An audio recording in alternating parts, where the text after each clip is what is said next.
song, it will make us strong, and it makes us shout, hooray! It's good for growing babies and grown-ups to eat. For all the family's breakfast, you can feed cream of wheat. Cream of Wheat, the great American family cereal, presents Let's Pretend.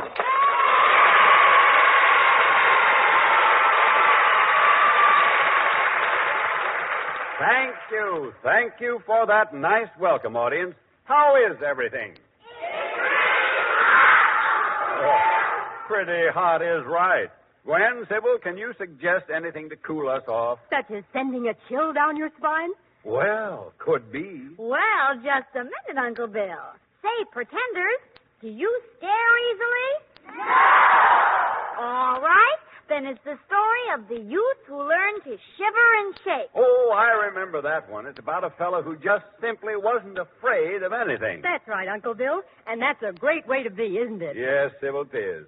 You can't lick a fellow who has no fear. And today it's Miriam Wolf's turn to say how we travel. Well, how about an open-air streetcar? Oh, fine, Miriam. Is everybody set? Yeah, come on, let's get All right, let's go. 1, 2, 3. All aboard for Let's Pretend and the youth who learn to shiver and shake. Watch your step, please. Move to the rear of the car, please. Move to the rear of the car.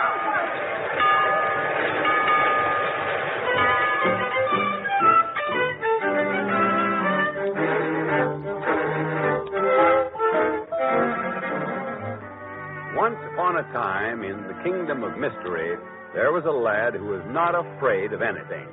When anyone would say that he would shake with fear or shiver with fright, our young friend was very curious and longed to experience that feeling. We find him now in his home with his father, brother, and Cousin Betty. Oh, come on now, Uncle. Tell us a ghost story. Yes, Dad, I like to hear them, too. You tell great ones. All right, youngsters. Throw another log on the fire. Pass the popcorn and lend me your ears. There, Uncle. All right, now start. And make it good and scary, will you? All right. Once there was a haunted castle, away up on a hill, where every night groans were heard. Oh, don't, Father. Ooh, can't stand those stories. They make me shiver and shake. Jack, what does one do to shiver and shake? I always wanted to and never did. Oh, cousin, you get good and scared once, and you'll shiver and shake all right. You bet you will, Bud.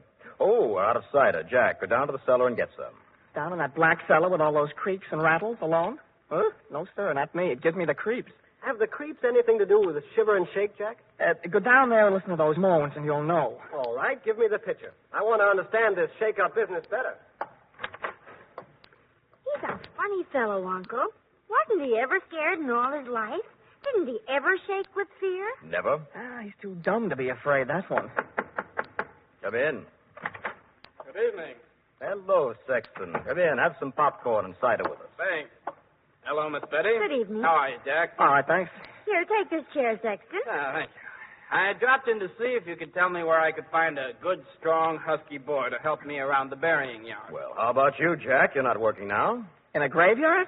Me? Huh, not on your life. Oh, Jack, you're funny. Say, there's a job for Bud. How about it? He wouldn't mind. It's an idea, Betty. Maybe he'd learn to shiver and shake over there. What? Who wants to shiver and shake? My son Bud wants to, Sexton.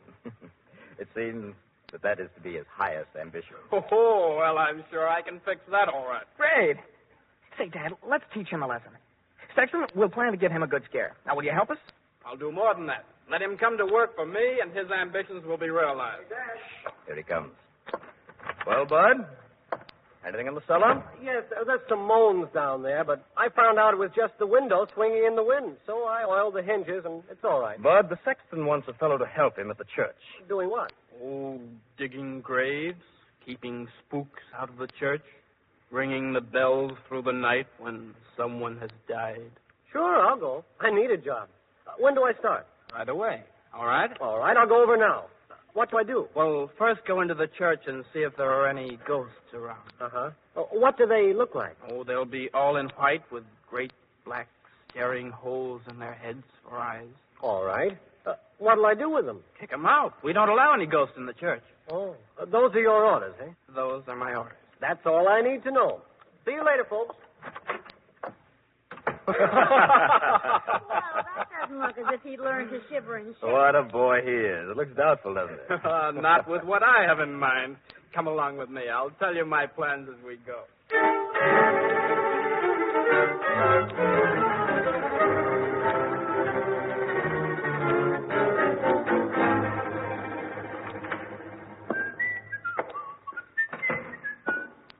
No ghost here. Hey, any ghosts in this church? Scat. All right, I'll go upstairs to the belfry. Any ghosts up here? What's that? Company somewhere. But where? Oh, there you are. Say, who are you? All dressed in white. Yep, the sexton said it would be. Hey, listen, Ghost, can you talk? Well, whether you can or not, you're not allowed in this church. The boss said so. Sorry, but that's orders. Now, you get out. Go on. Oh, you need some aspirin. All right, now listen. I'll give you until I count 3. And if you're not downstairs by that time, I'll kick you down. Okay, you asked for it. 1, 2, 3. All right. Ow! Ow!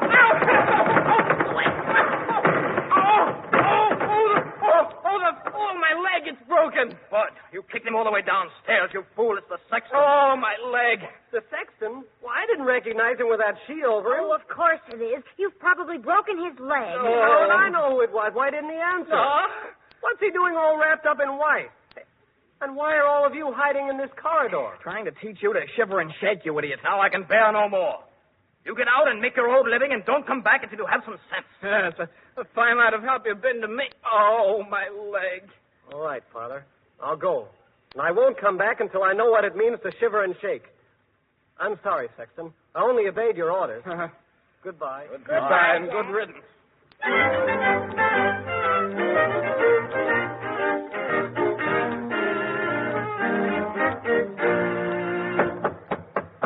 Enter. Your Majesty, Yes, Page. What is it? a youth outside who begs audience with you. Well, admit him, Page. Yes, Your Highness. Enter, sir. You're in the presence of His Majesty, the King. Oh, my goodness. Imagine that. Well, my young fellow, where are your manners? You stand before the king. What's the matter with yours?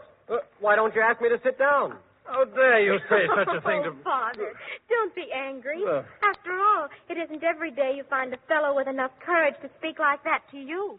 Oh. Well, Beatrice, you may be right. Come, friend, sit down. Right. Tell me, what's your name? Bud. Bud? Bud what? Just Bud. Why did you wish to see me? I heard that you offered a reward to the fellow who would spend a night in the haunted castle and get rid of the ghosts for you. Is that true? That's very true. Did they tell you what the reward would be? Yes. You would give your daughter's hand in marriage. But, of course, I didn't believe it. Why not? She's too lovely for you to give away like that. She ought to be allowed to choose her own husband. Do you presume to tell Father, me what... Don't be cross. Obviously, he isn't used to addressing kings. But after all, it's very nice to meet someone who has the courage to be honest and sincere. Thank you, Bud. Is it true? Would you marry the fellow who chases these spooks out for you? My father has said so. And besides, if anyone were brave enough for such a dangerous undertaking, I would have to admire him. But do you know what it means to enter the haunted castle? Oh, sure. It means maybe I'll learn to shiver and shake. What else? It has meant death to everyone who has ever tried it. Well, why? What happens, Mr. King? Don't address me as Mr. King. I am His Royal Majesty. Oh, excuse me. Well, what happens, His Royal Majesty? We know it has men who walk around with just half their bodies. Mm-hmm. Moans, groans, and death overtakes everyone who has tried it. Well, what's the idea of all this reward? That's a fair and sensible question, Father. Please tell him. In its cellar are priceless treasures, jewels of all kinds, bags of gold. That's what I want. They belong to our family. And you shall have your full share if you can escape the dread things and restore them to us. Well, by golly, if they're yours, you ought to have them. Oh, you're nice and brave, too. When will you start? Anytime. Now. You have real courage, Bud. Goodbye. Good luck. Good luck means I'll learn to shiver and shake. And you, if you'll have me. Come back safely, Bud, and I'll marry you. I'll see you at daylight. So get your wedding dress ready.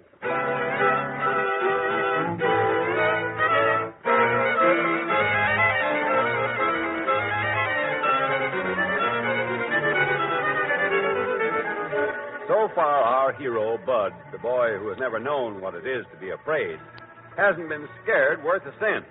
We find him now in the darkness of the haunted old castle. 3 o'clock in the morning.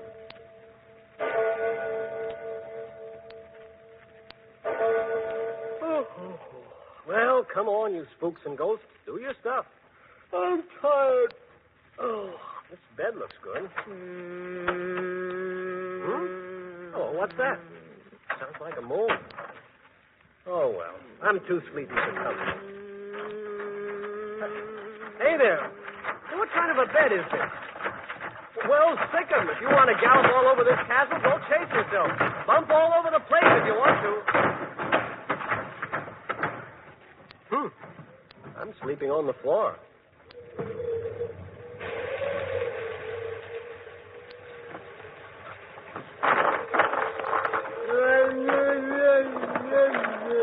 Hello. What a lot of noise for just one half of a man. I know, but wouldn't it be easier to come in through the door than to tumble down the chimney? Hey, where's the other half? There's the rest of you. Well, you're an ugly-looking fellow. Can't you talk? No, not so good. Well, sit down and pull yourself together. Hey, that's a pretty good joke, come to think of it.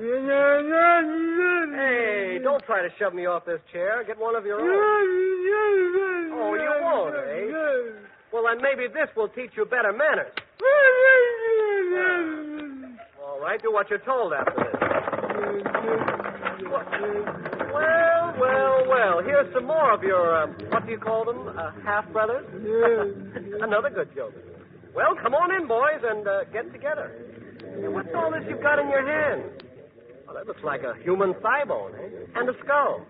Hey, what do you do with these? Bowl. We bowl. Oh, fine, I like to bowl. Lend me a skull, will you, and let's play. You want to? Well, by golly, for half a man, you're not even half friendly. Oh, shut up. You don't want to bowl with me. You can't talk. You bore me to death. So go chase yourself. Decide what arms belong to which legs and take them away. I mean business. Now, scat.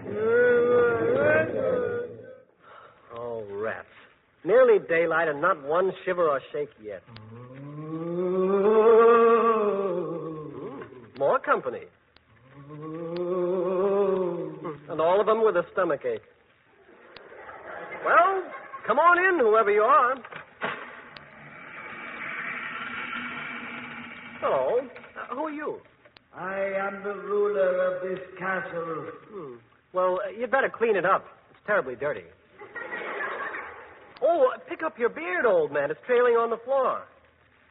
Say, you must be at least 10 feet high.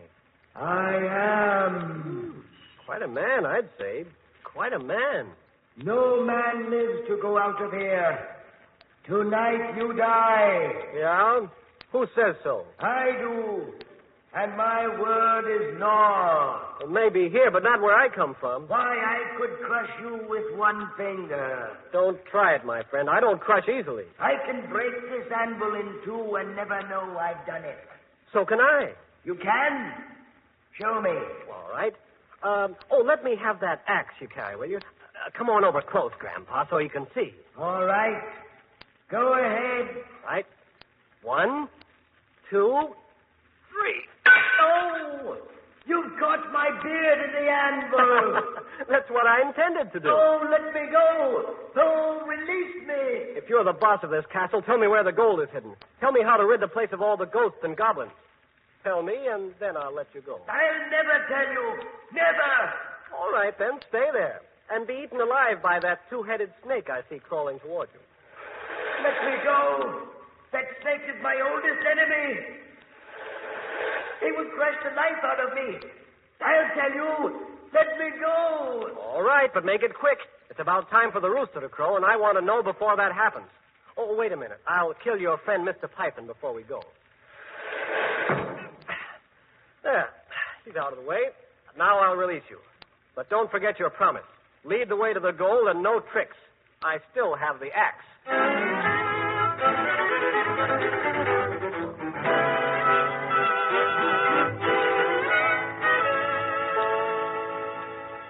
And so, my dear son-in-law, as a reward for your remarkable courage, you have received half the gold the bearded man disclosed to you. Yes, and there was more there than even you expected. And as I promised you, you and my daughter Beatrice were married. Which was the nicest thing that could ever happen. You're a darling, Buddy. And I'll try to make you the happiest girl in the world. Although I don't see how you could ever care for me. Oh, Bud, you're so brave, so fearless. Thank you, my dearest. Everything is perfect. Except I've failed in the one thing I set out to do. What is that, Bud? Oh, I wanted to learn to shiver and shake. But I'm afraid it's no use. Well, never mind, son. I wouldn't worry about it. It's getting quite late.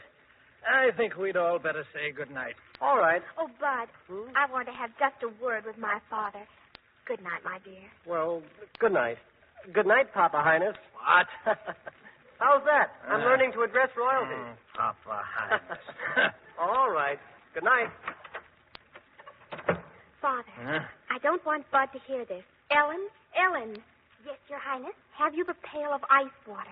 Yes, miss. And is it filled with the little wiggly fishes? Yes, miss. It's brimming. And oh, how they're squirming. Fishes? What on earth are you going to do, Beatrice? I'm going to see that Bud learns to shiver and shake. Come in, Father, and watch. Oh, glad. I think he's had time to get into bed now. Open the door softly, Father. And when I count 3, Ellen, we'll throw every bit of water over him. Come on. Better tiptoe, miss. All right. Ready, Father? Yes. Open the door. 1, 2, 3. It's cold. It makes me shiver. It's cold. I'm shaking all over. Ice water and squirming little fishes have done what all the terrors of the castle failed to do. At last, my husband, you've learned to shiver and shake. Is this shivering and shaking? That's what it is, my dear. You finally learned. Well, for Pete's sake, teach me how to stop.